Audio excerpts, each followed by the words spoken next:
Alors, on va commencer, si vous voulez bien.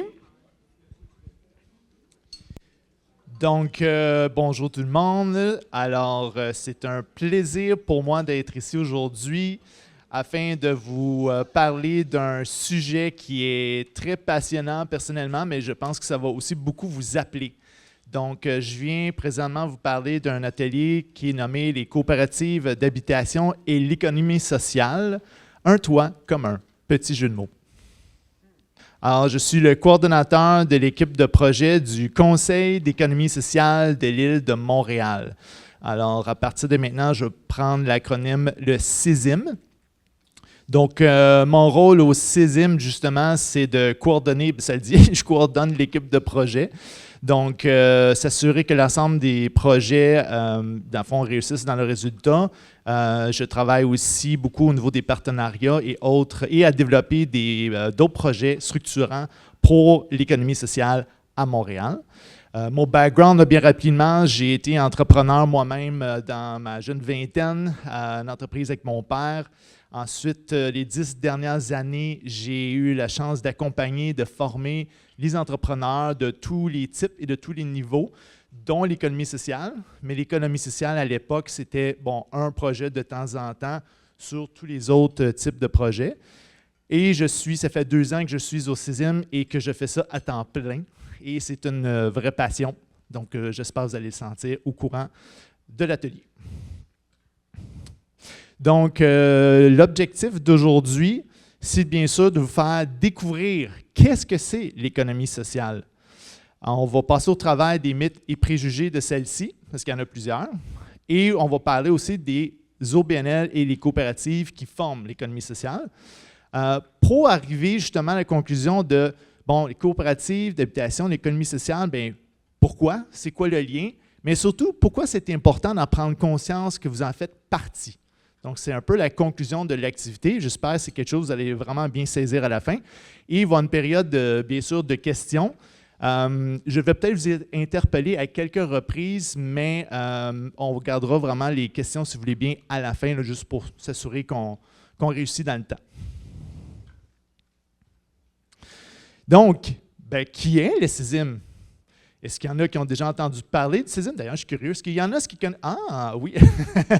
Ah oui, quand même. Est-ce que de l'autre côté, il y en a qui connaissent le CISIM? OK, quand même, quelques personnes. Ah, ah mais super. Donc, pour tous les autres, on va expliquer qui on est. Donc, nous, en réalité, on est un organisme de développement et de promotion, en fait, on veut promouvoir l'économie sociale sur le territoire de l'île de Montréal. Donc, on a comme mandat, entre autres, justement, on veut le faire rayonner, on veut faire amplifier le mouvement. On veut surtout faire émerger de nouvelles entreprises. On veut renforcer ceux qui existent déjà, justement pour qu'ils deviennent toujours plus résilients et qu'ils puissent continuer à croître. Évidemment, on fait tout ça avec plusieurs partenaires, donc justement la FHCQ. Et aussi, le CISIM, par ailleurs, fait membre d'un réseau. Donc, nous, on est un réseau de 22 pôles d'entreprises, 22 pôles régionales en économie sociale. Donc, il y en a dans toutes les régions du Québec. Alors, là, si vous devez dire, mais là, attendez, il y a 17 régions, comment ça, 22? Bien, il y a 3 pôles juste pour les Premières Nations, ce qui est déjà le fun. Et il y a 3 pôles aussi en Montérégie, juste parce que le territoire est très grand. Donc, c'est l'Est, l'Ouest et l'agglomération de Longueuil. Quelques projets forts du CISIM, évidemment, je ne vais pas aller en détail, c'est juste pour démontrer un peu ce qu'on fait. Alors, on a plusieurs projets en cours, dont l'économie sociale J'achète, qui est le plus connu chez nous, qui aide justement les entreprises à pouvoir faire affaire avec des grands donneurs d'ordre. Exemple, la Ville de Montréal, Hydro-Québec, la SAQ, etc. Donc, c'est des acheteurs qui vont s'approvisionner auprès de l'économie sociale. Donc, on fait un maillage entre les deux. Impulsion Relance, qui a été un projet qui est terminé, qui était là durant la pandémie. On a pu aider au moins 150 entreprises d'économie sociale à adapter leur modèle d'affaires, justement, pour faire face à la réalité pandémique. Et ensuite, on a un projet qui s'appelle Émergent, que ça, c'est vraiment pour aider de nouvelles entreprises d'économie sociale sous forme OBNL à structurer leur gouvernance. Il y en a d'autres, dont un sur l'économie circulaire, mais je ne veux pas aller trop en détail sur ça. C'est juste pour vous donner quand même une idée de ce qu'on fait. Et il y a des projets similaires comme ça un peu partout dans tous les autres pôles du Québec. Alors, la grande question, qu'est-ce que c'est l'économie sociale? En fait, je vais vous poser une question. Est-ce qu'il y en a qui connaissent l'économie sociale? OK, quand même. Quelques-uns. OK, super. Alors, pour le reste, on va vous faire découvrir exactement c'est quoi. Donc, une entreprise d'économie sociale, selon la loi sur l'économie sociale adoptée par l'Assemblée nationale en 2013, qui donne le cadre pour définir c'est quoi une entreprise d'économie sociale, mais en réalité, c'est soit une OBNL, une coopérative ou une mutuelle qui vendent des produits et des services et qui ont une finalité ou une mission sociale. Donc, ça exclut ce qu'on appelle les entreprises privées à impact social au Québec. Ailleurs dans le monde, c'est différent, notamment en France ou en Belgique. Et ça exclut aussi le communautaire. Donc, c'est vraiment cette définition-là, c'est vraiment important. Il doit avoir une offre marchande et coopérative ou une OBNL. Une mutuelle. Mutuelle, on ne va pas vraiment en parler beaucoup aujourd'hui.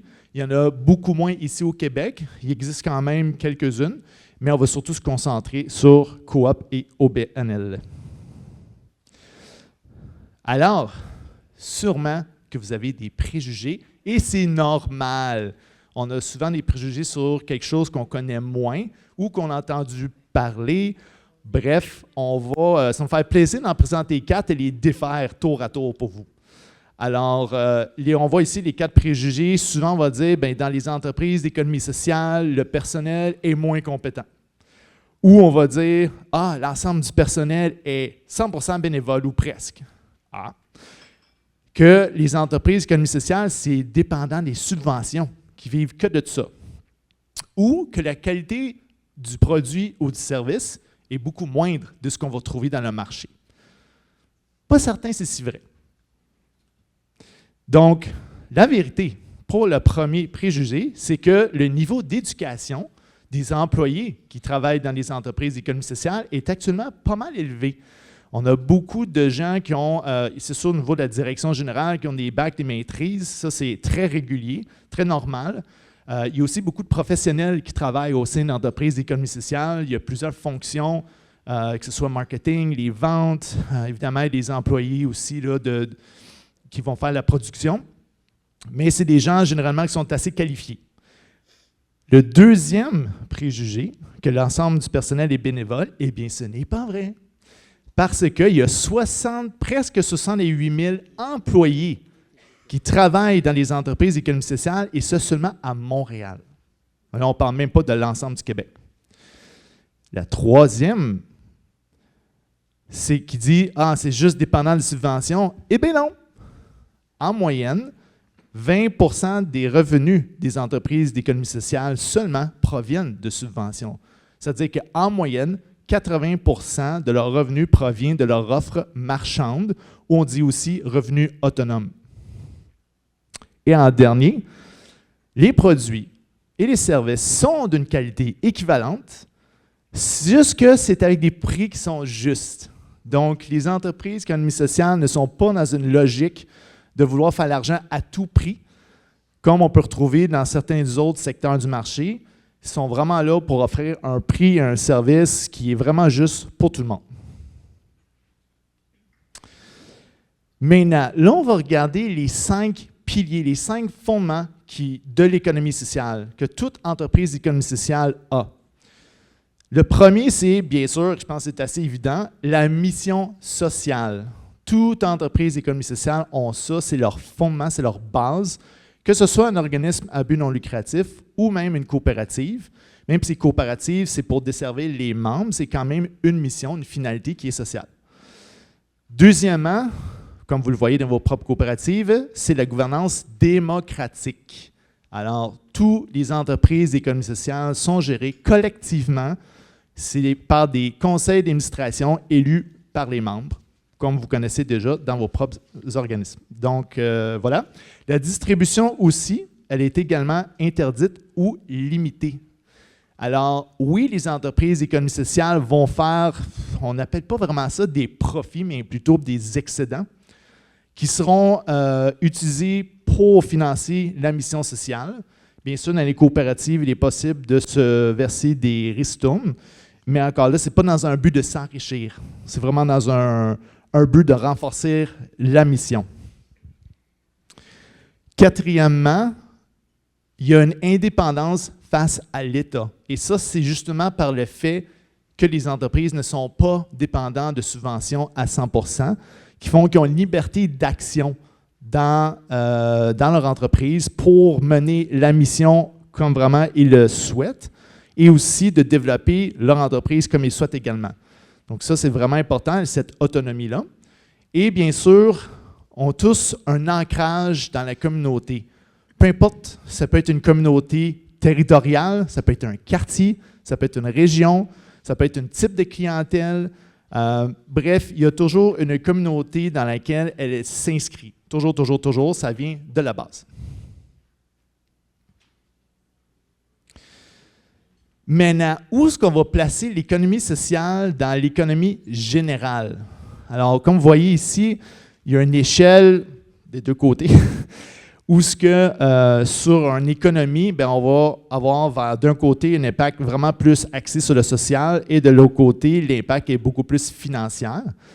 Donc, l'économie sociale se place vraiment au centre. Alors, si on va d'un côté de l'impact social, ça, c'est vraiment les organismes communautaires. Là, vraiment, ils vont absolument desservir à 100% de leurs efforts, de leurs ressources sont pour desservir leur mission sociale. Donc, ils n'ont pas vraiment un impact financier, ils ne vendent pas nécessairement quelque chose non plus. Tandis que de l'autre côté, bien là, on a bien sûr l'entreprise traditionnelle, les entreprises incorporées, que eux peuvent avoir un impact social ou pas, c'est selon leur bon vouloir, mais généralement, leur but, c'est de faire de l'argent pour leurs actionnaires. Ça, je pense que tout le monde est d'accord là-dessus. Et en plein centre, bien, c'est là que l'économie sociale se situe, parce que, bon, on voit ici que l'OBNL, avec une offre marchande, bien, veut pas avoir un peu plus sur le côté de l'impact social, mais il y a un impact aussi financier. Et la coopérative qui a un peu plus d'impact financier, parce que généralement, c'est à but lucratif, mais quand même, il y a la mission sociale de desservir ses membres. Donc, c'est vraiment là qu'on place l'économie sociale si on se situe dans l'économie générale.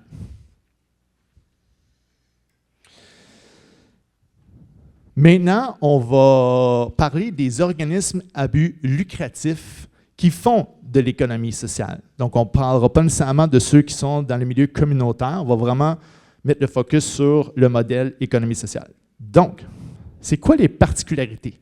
Premièrement, combien de personnes ici peuvent nommer des OBNL? Ce n'est pas nécessairement juste l'économie sociale, là, mais juste un OBNL qui vous vient en tête. Est-ce que tout le monde en connaît au moins un ou deux?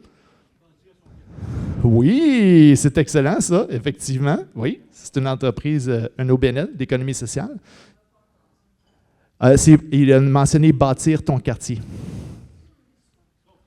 Son quartier, oui, merci. Donc, les particularités, excusez-moi, des organismes à but non lucratif, c'est qu'effectivement, la mission sociale est au cœur de l'entreprise. Vraiment, elle existe que pour sa communauté, répondre à ses besoins.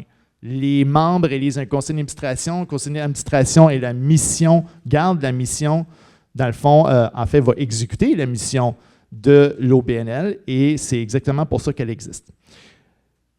Pour le modèle de revenu, souvent, l'OBNL, c'est assez variable, c'est-à-dire qu'ils vont avoir en moyenne entre 10 et 80% de leurs revenus vont provenir de leur offre marchande. Donc, 10 à 80% sont des revenus autonomes.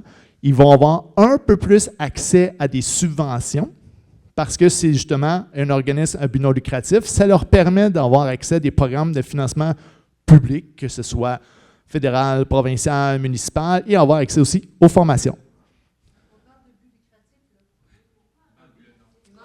Il manque le nom.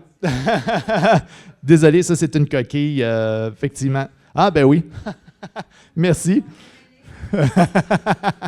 Non, excusez-moi, c'est un organisme à but non lucratif, il manque le nom. Merci, justement, c'est jaune, des fois on ne voit plus.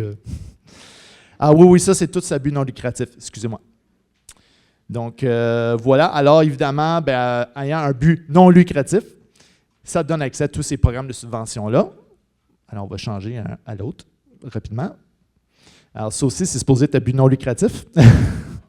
Donc, les faits saillants et qui sont surprenants, c'est que 75% des entreprises d'économie sociale au Québec sont des OBNL. Donc, on parle d'environ 8 400 sur 11 000. Donc, il y a 11 000 environ, peut-être un peu plus parce que ça date de 2016, mais il y a environ 11 000 et plus entreprises d'économie sociale et 75% d'entre elles sont des OBNL. C'est sûr que la majorité sont de plus petite taille. On parle souvent entre 0 et 10 employés, ce qui est pas mal équivalent aussi dans le secteur privé où c'est la majorité, ce sont des PME. Et ce qui est surprenant, puis ça, j'ai hâte de savoir si vous le saviez, mais les CPE sont des entreprises d'économie sociale. Ah oui, vous saviez tout ça? OK, c'est bon. En fait, eux autres, ils font pas nécessairement 40 parce que comment ça fonctionne, c'est qu'ils ont une contribution des parents, qui sont des offres, qui sont des revenus marchands, mais la majorité de leurs revenus viennent d'un contrat de service avec le ministère de la Famille. Ce n'est pas une subvention. C'est très différent. C'est des contrats de service. Ça peut être n'importe quel autre client que le ministère de la Famille, mais le ministère de la Famille a conclu des contrats de service avec tous les CPE pour justement occuper de la mission de faire l'éducation des 0,5 ans. Donc ça, c'est pas tout le monde qui savait ça, mais c'est bon, déjà, vous êtes mieux informés. Et ça, je ne sais pas si vous le savez, mais 70% des entreprises en culture sont des OBNL qui font de l'économie sociale. Donc, on pense souvent que les organismes en culture, il y a beaucoup d'entreprises privées. Bien non, pas tant. Pas tant. C'est vraiment, c'est une minorité, mais c'est environ 30%. Alors, oui, c'est dans la culture, c'est surtout des OBNL parce que c'est sûr qu'évidemment, ils ont plus facilement accès aux programmes de financement public pour tout ce qui touche les arts et culture. Maintenant, là, c'est organisme à but non lucratif. Donc, là, on va juste donner quelques exemples, dans le fond, d'entreprises comme ça, probablement que peut-être vous connaissez. Est-ce que tout le monde s'y connaît, Renaissance? Ouais.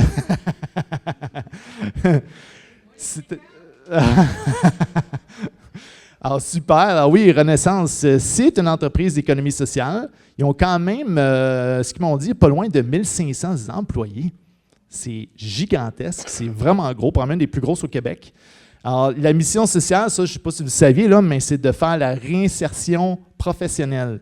C'est ça leur mission principale. Donc, ils vont faire des parcours de formation dans les réseaux de friperies pour des gens qui sont éloignés du marché du travail. Alors, c'est comme ça qu'ils vont... Et ces gens-là, après ce parcours-là, peuvent soit rester comme employés ou partir ailleurs, aller chercher d'autres emplois. Donc, c'est une façon de réintégrer certaines parties qui sont un peu plus marginalisées. Et en plus, ils font de l'économie circulaire parce qu'ils donnent une deuxième vie aux vêtements et aux objets. Donc, ils ont comme une double mission en réalité qui est sociale et environnementale. Et leur offre marchande, bien là, évidemment, ça c'est assez évident, c'est leur réseau de friperies, de vente de vêtements et d'objets usagés. Je ne sais pas si celle-là, vous la connaissez, la Transformerie. Est-ce qu'il y en a qui connaissent? Peut-être c'est un peu moins connu.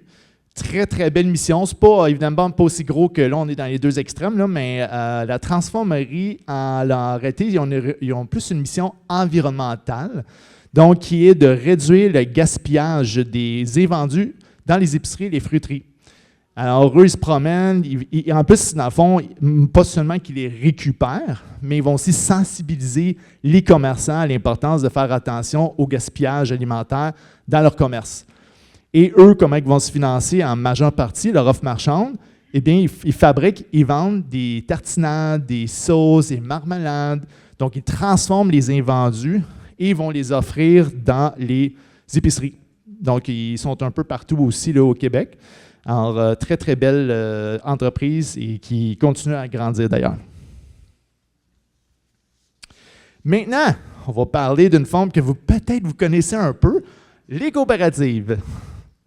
Alors, je ne vais surtout pas vous poser la question qui peut nommer des coopératives. Je pense que c'est évident. Vous les connaissez assez bien.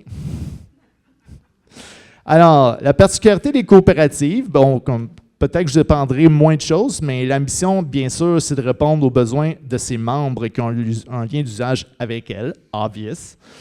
Ensuite, le modèle de revenus qui génère... en fait, leur modèle de revenus des coops sont pas mal souvent, la vaste majorité du temps, 100% de revenus autonomes. Ça vient surtout parce que les coopératives sont considérées à but lucratif. Donc, évidemment, pas à but lucratif comme vouloir juste faire de l'argent comme dans l'entreprise privée, mais leur modèle est basé un peu style comme une entreprise privée dans beaucoup d'entre elles, et c'était considéré à but lucratif. Sauf, il y a des coopératives qui peuvent être à but non lucratif. Parce qu'il y en a qui savaient ça. Ouais.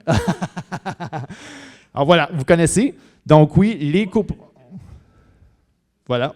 Je ne sais pas si sont tous à but non lucratif, les coops d'habitation, par exemple. Patrick, oui? Fiscalement parlant? Ah, OK. Voilà. Donc, mais il y a aussi tous les autres types de coopératives qui peuvent être à but non lucratif. Et ça va pouvoir leur donner la chance d'aller chercher certains programmes publics de financement et même avoir avec ça des fondations. Parce que la partie non lucrative fait en sorte que, évidemment, comme vous le savez, dans les règlements généraux, on s'empêche de se verser des ristournes. Ensuite, les faits surprenants et sur les faits saillants. Bien sûr, à l'inverse des OBNL, il y a seulement 25% des entreprises d'économie sociale au Québec qui sont des coopératives, donc environ 2300, 2500. Mais les coopératives génèrent 52 milliards de dollars de revenus au Québec. Je suis pas mal sûr que, bien évidemment, la réponse est là. Ça vient majoritairement de Desjardins, d'AgroPur et du groupe Solio et d'autres. Il y a plusieurs autres grandes coopératives agricoles notamment. Et le mouvement coopératif et mutualiste au Québec, ça fait presque 175 ans. Vraiment, c'est eux qui ont parti le mouvement de l'économie sociale au Québec. Puis là, on parle dans les années 1850, c'était les mutuelles en plus, c'était des mutuelles de protection des personnes qui ont évolué vers les premières mutuelles d'assurance. Donc, c'est de là que c'est parti. Et le mouvement coopératif est arrivé majoritairement avec la fondation de la première Caisse Desjardins en 1900. Et les OBNL sont débarqués beaucoup plus tard. Donc, plus on parle des années 50, 60, 70, mais les niveaux coopératifs, ça fait beaucoup plus longtemps. Alors, peut-être que vous les connaissez déjà, les quatre types principaux de coopératives, dont les coopératives de travailleurs, bien sûr, ça sûrement vous en connaissez, ce qui regroupe les travailleurs qui veulent se donner leur propre emploi, donc fournir du travail à leurs membres. Les coops de producteurs, évidemment, c'est aussi qui sont pour fournir des biens et services à leurs membres pour l'exploitation de leurs entreprises. Les coops de consommateurs, qui fournissent des biens et services aux membres pour leur usage personnel. Et les coopératives de solidarité, que eux, c'est regroupé au sein de même entité des besoins de plusieurs types de membres, mais qui ont des besoins communs. Quelques exemples qu'on peut donner ici. Coop de travailleurs, c'est intéressant, c'est qu'il y a un mouvement au Québec présentement où les microbrasseries, beaucoup commencent à se former en coopérative de travailleurs. Je ne pourrais pas dire pourquoi spécifiquement les microbrasseries, il y a un engouement pour les coopes de travailleurs, mais on les voit pousser un peu partout. Ça ici, c'est un exemple de Montréal, donc les 100 tavernes, belle coopérative de travailleurs. Bon, au niveau producteur, c'est facile. AgroPur, bien sûr, donc les membres qui sont des producteurs laitiers. Consommateurs, eh bien, un bel exemple, c'est la chaîne d'alimentation Ici Coop. Est-ce qu'il y en a qui connaissent Ici Coop? Moins? Eux sont plus présents en région, mais ce sont des coopératives d'alimentation. Donc, c'est des épiceries qui sont tenues par les membres consommateurs. Et les coops de solidarité, meilleur exemple, c'est les coops de solidarité de santé. Il y a une fédération, bien sûr, qui les regroupe. Ils sont un peu partout au Québec. Il y en a une à Montréal également. Et bien sûr, ça regroupe des membres utilisateurs, donc les patients, si on veut, et les membres de soutien qui sont les professionnels de la santé. Donc, le but commun, c'est d'offrir des soins de santé qui sont à but non lucratif. Maintenant, la question piège. Quel type de coopérative est une coopérative? À fond. Attendez, quelqu'un a dit la réponse? Oui! Les coopératives d'habitation font maintenant partie de l'économie sociale parce que vous êtes une coopérative de consommateurs. Donc, évidemment, l'offre marchande, puis l'offre marchande, entre guillemets, là, c'est la coopérative offre des logements à ses membres. Donc, c'est des revenus locatifs. Ça répond aux besoins des membres qui ont un usage avec elle, ceux qui habitent dans la coopérative. Donc, ça répond aux critères de ce qui est considéré comme une entreprise d'économie sociale au Québec. Évidemment, je dis entreprise, pas une entreprise dans le sens traditionnel du terme avec un département des ventes, marketing et tout ça. C'est plus le terme qu'on utilise pour parler des entreprises d'économie sociale au Québec. Évidemment, chacun a ses formes plus ou moins différentes, mais c'est ça qu'on l'appelle quand même. Maintenant, qu'est-ce que ça veut dire pour vous exactement? OK, on fait partie de l'économie sociale. OK, so what? En fait, c'est quand même quelque chose d'assez important pour vous. C'est pour ça qu'on a appelé un toit commun l'atelier, parce que vu que vous faites partie de ce mouvement, bien, vous bénéficiez un peu aussi de tout ce qui caractérise l'économie sociale. On le voit ici, là, premièrement, bien, comme vous savez, vous avez une gestion collective, mais les entreprises d'économie sociale, c'est prouvé. Ils durent 2 fois plus longtemps que les entreprises traditionnelles privées. Donc, une entreprise privée va durer en moyenne, évidemment, toute catégorie d'entreprises privées confondues, ça dure environ 5 ans. Et les entreprises d'économie sociale, autant Coop qu'au BNL, ça dure en moyenne 10 ans. Donc, ça, c'est déjà un avantage. Donc, vous savez que vous êtes dans un mouvement, un type d'organisation qui a une pérennité. C'est ça qui est surtout important de savoir. Bien sûr, les besoins des membres viennent toujours en premier, d'où le principe de s'occuper de sa communauté. Alors, dans le cas, évidemment, des coopératives d'habitation, c'est le contrôle du loyer qui continue à le rendre abordable. Si c'était dans une logique d'entreprise privée, je ne pense pas que c'est ça qui serait arrivé. C'est pour ça qu'il y a une gestion collective, c'est pour ça qu'on s'assure qu'on répond aux besoins de ses membres. C'est un des fondements de l'économie sociale. Bien sûr, vous avez aussi une vie associative. Vous faites partie d'une communauté. Dans chaque coopérative, vous êtes une communauté. C'est important de le savoir, ça. C'est encore là un fondement de l'économie sociale. Vous faites partie vraiment d'un regroupement et chez vous, c'est une communauté qui se tient ensemble. L'économie sociale, c'est aussi une des solutions pour justement combattre la crise du logement au Québec. C'est parlé, je ne sais pas combien de fois, je ne sais pas combien d'articles j'ai lus récemment, parce que bien des experts le disent, si on mettait plus d'emphase sur les coopératives d'habitation ou des organismes à but non lucratif pour le logement sociaux, on viendrait combler en grande partie un des manques de logement et en plus, ça va durer dans le temps. Donc, c'est vraiment une solution à privilégier. L'économie sociale met beaucoup ça de l'avant. Et bien sûr, l'économie sociale bénéficie de tout un écosystème. Voilà! L'écosystème québécois de l'économie sociale est immense. Donc, comme vous pouvez voir, tous les petits, les mots, ce sont tous des organismes qui viennent en support à l'économie sociale. Donc, que ce soit au niveau de la représentation, donc nous, les pôles d'économie sociale fait partie, que ce soit au niveau des politiques, d'aider au niveau de la main-d'œuvre, du financement, de l'accompagnement, la recherche, le transfert de connaissances, you name it. Il y a tout ça à votre disposition. Donc, il y a vraiment tout un écosystème qui vient supporter toutes les entreprises et l'économie sociale pour s'assurer qu'elles répondent à tous leurs besoins.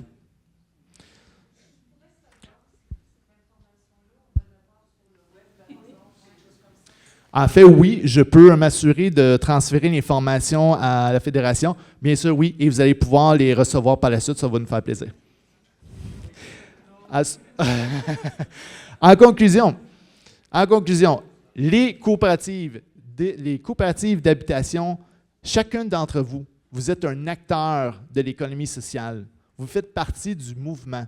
Ce mouvement-là vise à réduire les inégalités sociales avec l'économie, dans l'économie, et justement à participer, à accélérer la transition socio-écologique aussi. C'est un des grands enjeux de l'économie sociale qui tient à cœur également. Est-ce que vous avez maintenant des questions? Est-ce que tu pourrais faire ta présentation aux dirigeants de la Société d'habitation du Québec?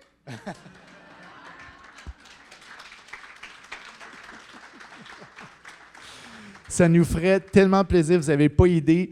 Dans l'écosystème qu'on a vu tantôt, il y a quand même 2 organismes nationaux qui existent. Il existe le chantier de l'économie sociale Et il existe aussi le CQCM. Donc, mon Dieu, je ne sais pas pourquoi, je ne me souviens plus par cœur. Oui, merci. Donc, ces 2 regroupements nationaux sont des interlocuteurs privilégiés de l'économie sociale au Québec et ils parlent régulièrement avec les ministères du gouvernement. Alors, oui, mais on pourrait en faire plus définitivement. Est-ce que, oui, si vous pouvez passer, j'imagine, dans les micros. Bon.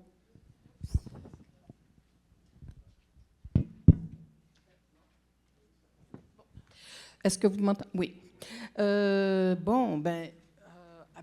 Habituellement, quand on veut partir une coopérative, ça prend un budget pour pouvoir, puis encore faut-il aller le chercher. Là, vous avez parlé de la notion de rendement, faire des profits, évidemment. Donc, si j'ai bien compris, parce que moi, je suis poche en économie, mais je me pose la question, si une coopérative est appelée à créer des profits, puis tout d'un coup, son rendement, il n'est pas très bon.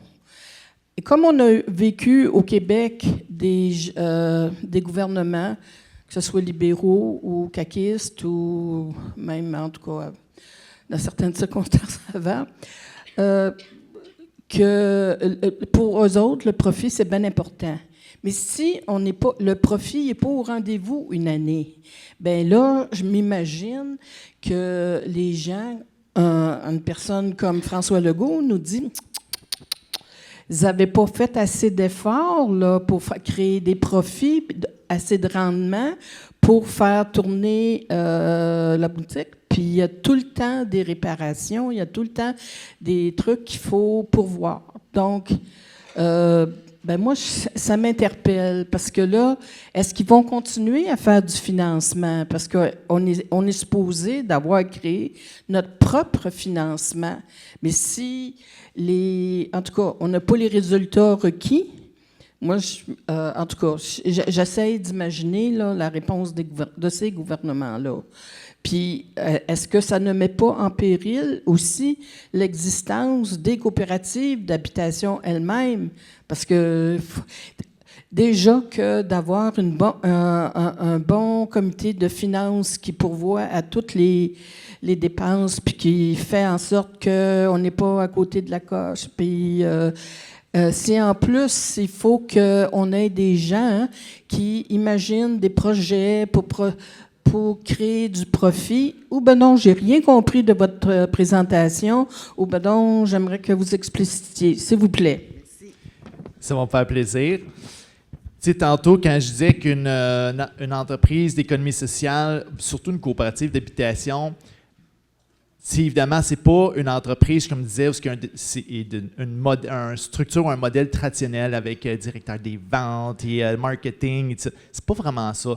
Puis quand on parle de notion de faire des profits en économie sociale, ce n'est pas un mot nécessairement qu'on aime entendre non plus. C'est plus de dire on va créer des excédents. Et ces excédents-là vont nous permettre justement, dans le cas d'une coopérative d'habitation, de peut-être à créer une meilleure réserve. Peut-être pour faire d'autres projets d'investissement. C'est une question de gérer bien l'entreprise, entre guillemets, pour s'assurer qu'on paye nos dépenses, bien sûr. C'est la même logique. Puis je dirais même dans nos vies personnelles, je pense que c'est bon de se voir comme une entreprise parce qu'on a tous des budgets personnels. C'est un peu le même principe. Donc, il ne faut pas le voir dans une logique de profit, de dire, bien, all right, ma coopérative d'habitation, j'ai fait 100 000 cette année, puis on va le placer, puis on ne fait plus rien. Non, non. C'est de dire, mais OK, qu'est-ce qu'on fait avec cet argent-là? Okay? Comment est-ce qu'on va améliorer l'infrastructure de notre coopérative? Puis au pire, vous n'êtes pas sûr, il y a plein d'acteurs, justement. Si je recule, si je réussis à reculer, oui. Bon, une fois, deux fois.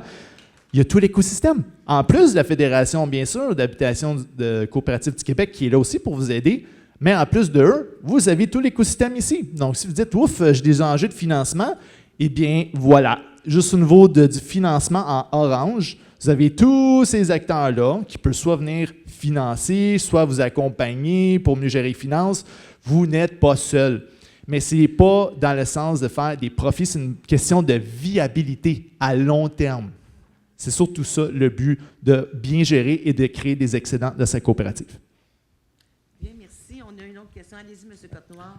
Bien, Pierre Le Cotenoir, du Châtelet. J'ai bien de la misère à parler, là. J'espère que vous m'entendez bien. J'ai perdu 3 dents. Là. Fait que, les S puis les CHU, là, c'est pas facile. Fait que, juste pour poser une question, on parle de gouvernance démocratique. Moi, dans les 50 dernières années, j'ai déjà été sur des OBNL, des gros. Il y en a un qui avait un chiffre d'affaires de 2 millions. C'était Cam Internet.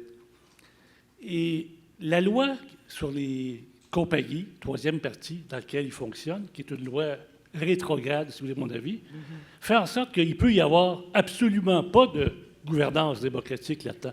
Juste pour vous rappeler que, juste pour rire, là, je dirais peut-être juste pour rire, c'est un OBNL qui servait de porte d'entrée pour aller chercher de l'argent pour enrichir un gros cochon.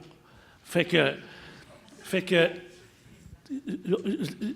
c'est quoi les garanties qu'on a que les OBNL qui sont dans l'économie sociale, ils ont une gouvernance démocratique quand je sais que dans des OBNL que j'ai connus, il y a des gens qui voulaient dire bien, il y a les membres fondateurs qui ont le droit de vote, puis les autres, c'est des TC.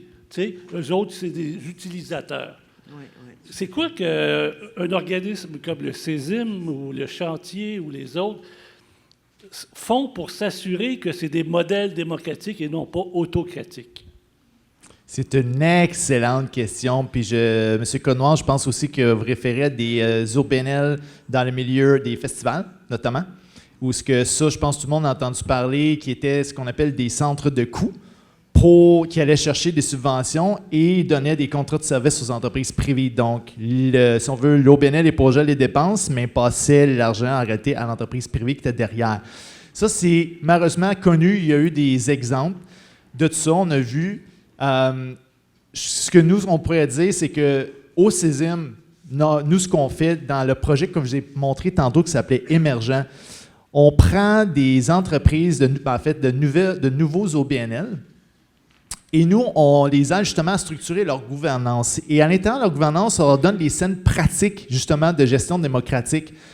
De dire, ben non, c'est pas correct d'avoir, exemple, l'épouse et le mari, les deux qui sont sur le conseil d'administration. Il peut y avoir un conflit d'intérêts. Ou que la direction générale soit président du conseil d'administration. Non, ça ne marche pas. Donc, on met beaucoup ces choses-là de l'avant pour avoir une saine gestion éthique des OBNL dans ce cas-ci. Alors oui, on fait beaucoup de sensibilisation. On s'assure vraiment que ce soit bien, qu'ils ont évidemment tous les outils en place pour éviter un peu avoir une gestion autocratique et éviter aussi les conflits d'intérêts. Puis fait qui est drôle, c'est que dans notre projet, il y a souvent de nouveaux OBNL qui se forment, mais il y a de plus en plus des entreprises privées qui veulent se convertir en OBNL. Alors ça, c'est drôle. Puis on se dit, hein, comment ça, pourquoi ils feraient ça? Bien, souvent, on va voir dans le milieu des arts où ils ont une entreprise privée. Excusez, ça fonctionne plus ou moins bien. Là, ils se disent, ouais, mais on n'a même pas accès à aucune subvention. Donc, tant qu'à ça, on va se convertir et on va aller chercher une viabilité, au moins en partie grâce à ça. Évidemment, on fait attention qu'il n'y ait pas d'entreprise privée apparentée. Puis on en a accompagné des entreprises qui voulaient avoir, je garde mon entreprise privée, puis je pars en OBNL qui est apparenté. Je dis, oui, c'est possible de le faire, mais il y a des règles extrêmement strictes dans vos règlements généraux qui vont empêcher justement qu'il y ait des abus d'un bord et de l'autre. Donc, c'est un peu ça qu'on fait, nous, pour aider. C'est sûr, c'est plus difficile de prendre ceux qui sont déjà établis, même si on peut les conseiller de faire autrement, mais pour tous les nouveaux qui émergent, on leur s'assure qu'il y ait ces bonnes pratiques-là au niveau de la gouvernance. Bien. Alors, la dernière question. Merci. Marcel Sévigny, coopérative Le Peuplier de Pointe-Saint-Charles. Dans le quartier de la Petite Bourgogne, dans Griffintown, en fait, il y a un gros projet immobilier, finalement, puis il y a une bataille importante qui se mène entre des intervenants sociaux qui veulent développer effectivement ce secteur-là à partir d'OBNL, puis de coopératives, etc. Et il y a un développeur immobilier qui s'appelle Devimco, avec les grandes... Et en soutien à Devimco, on retrouve des partenaires de l'économie sociale, donc la CSN et la FTQ, entre autres.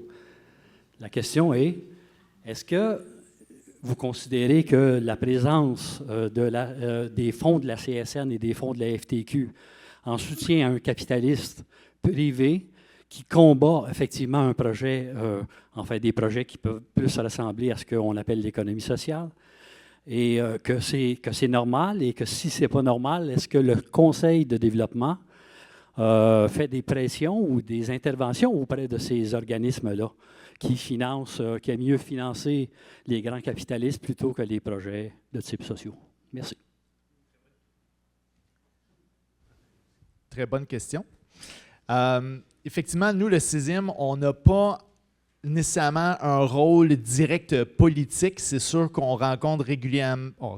Oui, on rencontre quand même, surtout notre direction générale et notre présidente du conseil d'administration, qui est justement la directrice générale de bâtir son quartier. C'est ça? OK.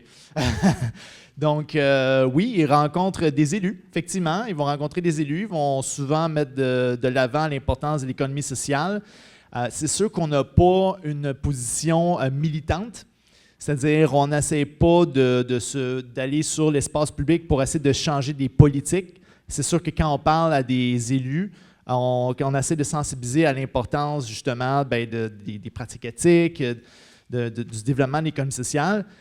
Là, c'est sûr que dans ce cas-ci, on voit CSN et FTQ financent, oui, des entreprises privées, mais ils financent aussi l'économie sociale. Ils font comme un peu les deux. Fait que c'est sûr que c'est une question d'orientation, c'est une question dans leur cas de diversification de leur portefeuille. C'est bon, pour qu'ils créent des rendements, parce que bon, peut-être certains d'entre nous ont des actions à FTQ.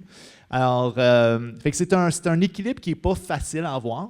C'est sûr que le CISIM essaie quand même de mettre de l'avant plus possible l'économie sociale comme une alternative à l'économie traditionnelle. En fait, l'ensemble du réseau. C'est vraiment l'ensemble du réseau. Donc, les 22 pôles d'économie sociale, le chantier, le CQCM, on fait tout ce qu'on peut sans adopter une position militante parce que c'est quand même nos bailleurs de fonds aussi. Mais il fait qu'une fine ligne à avoir pour essayer de faire des changements ou faire de certaines pressions pour qu'il y ait des changements. Mais oui, on travaille là-dessus. Puis on va en avoir des incohérences ou ce qu'on voit dans l'entreprise privée dans des projets d'économie sociale. Mais ce qui est surprenant, c'est qu'il y a de plus en plus d'entreprises privées qui veulent financer des projets immobiliers, que ce soit communautaires ou coopératifs, que j'entends parler. Je pense que ça commence, ça émerge, mais je pense que de plus en plus, le privé va peut-être contribuer en quelque sorte à aider à développer le mouvement, mais il faut que ce soit vraiment très bien encadré. Merci beaucoup. On a dit que c'était terminé. On a un deuxième atelier qui s'en vient. Petite mise au point sur Devimco, qui, pour ceux qui ne le connaissent pas, c'est ceux qui ont fait le 10-30 et c'est aussi ceux qui ont gagné la bataille de Griffintown pour la transformer. Et ils présentent des projets avec des inclusions sociales pour ensuite payer l'amende pour ne pas répondre à leurs propositions. Donc, ça met un petit peu le contexte, là. Merci. Merci. Alors, on vous remercie. On vous remercie, Alex Delorme.